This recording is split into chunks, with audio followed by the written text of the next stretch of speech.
Let's head to the Sun Belt, where we're going to take a look at App State and Louisiana, the Ragin Cajuns, 52.5 as an opening total. -2 here, Dave, for App State, 3:30 on Saturday. Guys, which one of these teams are you leaning towards? Well, I think the intangibles come into play here. And this is going to be it for Napier. He's already taken the Florida job, but he is coaching this game. And I thought that was important.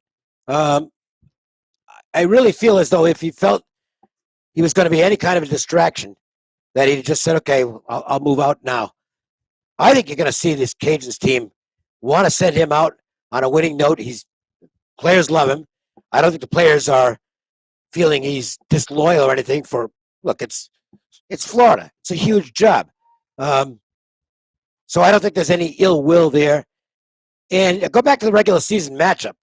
Now, these teams are pretty close in terms of overall talent. I think it's a toss-up on as far as that goes.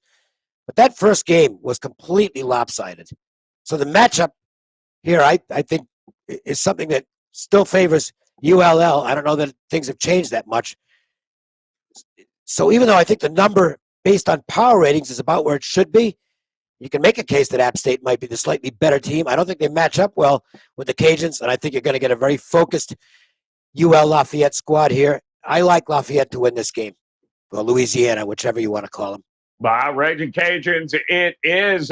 Ralph, it's funny. App State did not, I don't believe, lost a game after that ass whooping they received there back in October. So do you agree with this line? Are you leaning one way or the other?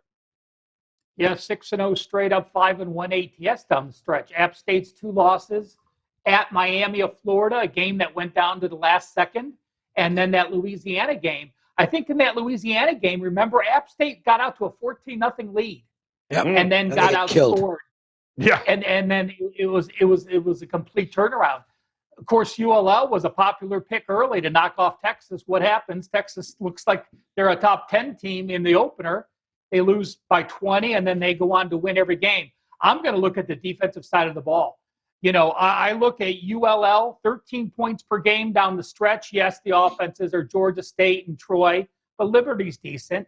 App State, a sneaky look at their last 4 opponents. Yes, they played weak foes as well, Arkansas State, South Alabama, Troy, and Georgia Southern. But App State held their last 4 opponents to a season low.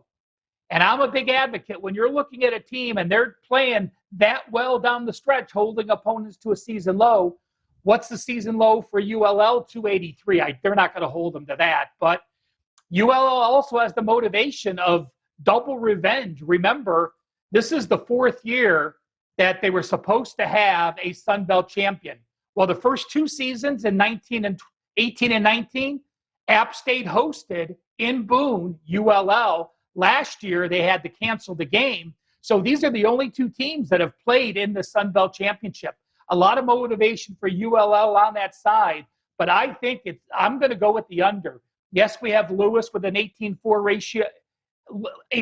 ratio and Bryce with a 22-10 ratio, but run the ball, try to win the Sun Belt, and teams are playing sneaky good defense down the stretch. Yeah, it's certainly going to be one hell of a game for the Ragin Cajuns. I mean, this is Napier's last game at Cajun Field there. Do you look at last week's close call with Monroe? Are you taking anything away from that, or you think it really doesn't matter, Teddy?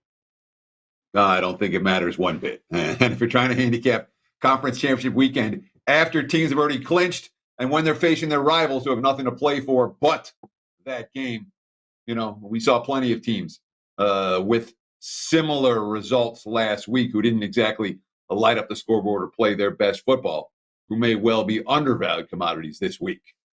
I thought Koken nailed it. You know, this is one situation where the head coach matters, and he matters a lot, right? Every report about Billy Napier is he's the next Urban Meyer, he's the next Nick Saban. He's a guy who is organized and focused, and his teams respond to his message, and the team is always prepared. And, you know, every quote that I could find, my gut reaction was, oh, my God, you know, Lafayette, you got to fade them this week. You know, App State's defense is better. And then you start reading those quotes. And remember, Napier recruit. This is his 4th year on the job. These are the kids that he recruited who are now seniors, and they've lost a pair of conference title games, and he came back, and they came back specifically to get this game at home this year and to win this game. And maybe it's too much pressure for these kids, but in my mind, that's meaningful. When you accomplish that goal of getting this team on this field at home with a chance to win a conference title, yeah, Ragin Cajuns or pass for me.